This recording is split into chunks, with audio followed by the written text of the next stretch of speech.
I'm the 5-Minute Professor, and today's lesson is on Chilly Willy. You know, the cartoon penguin. Well, not just Chilly Willy, all penguins. But you know, Chilly Willy was the second most popular cartoon character from the Walter Land Studios after Woody Woodpecker. From 1953 to 1972, Chilly Willy appeared in more than 50 shorts as a penguin, and he is the only penguin in Alaska, and we know penguins don't live in Alaska. In fact, there's only one species of penguin that even lives north of the equator, and they really live right at the equator in the Galapagos Islands.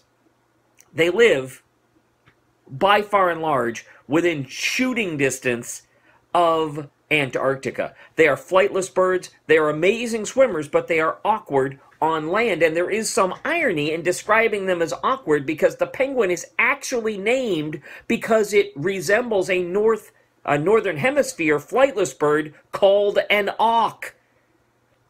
And now we say they're awkward.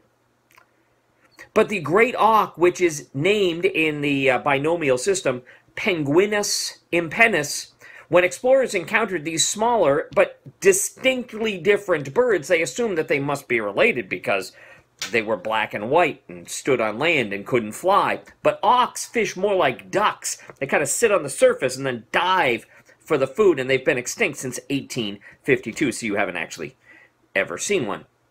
Penguins have no land predators, not because they are not delicious. Seals love them, sea lions, sharks think they are fantastic, but because they live someplace where there are no land predators. When you live in Antarctica, the largest land animal is a flightless midge. Penguins live about half of their lives in the water and half on land, but it's like the worst kind of child custody. Half of each day is spent on land, the other half spent in the water. If they lived somewhere with foxes, cats, bears, even raccoons, they'd be picked off from the colony every day because they can just barely move around on land. Climate change is affecting polar bears because they require land.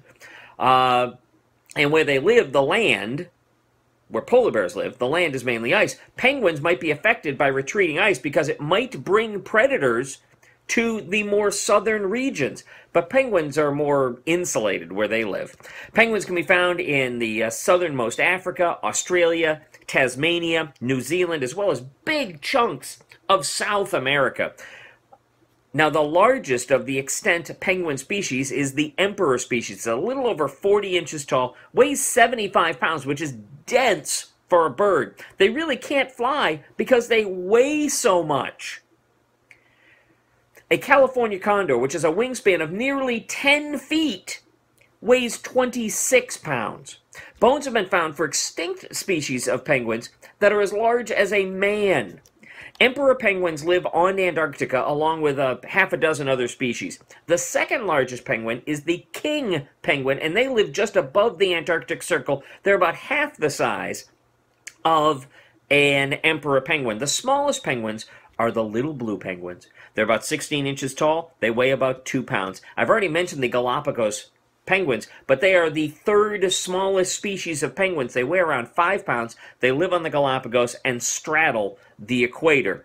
Penguin plumage captures air, which ensures buoyancy. So most species of penguins actually capture prey within 10 feet of the surface, but emperors can dive very deeply. Recorded dives as deep as 1,870 feet, lasting over 22 minutes. But as birds, they're air breathers.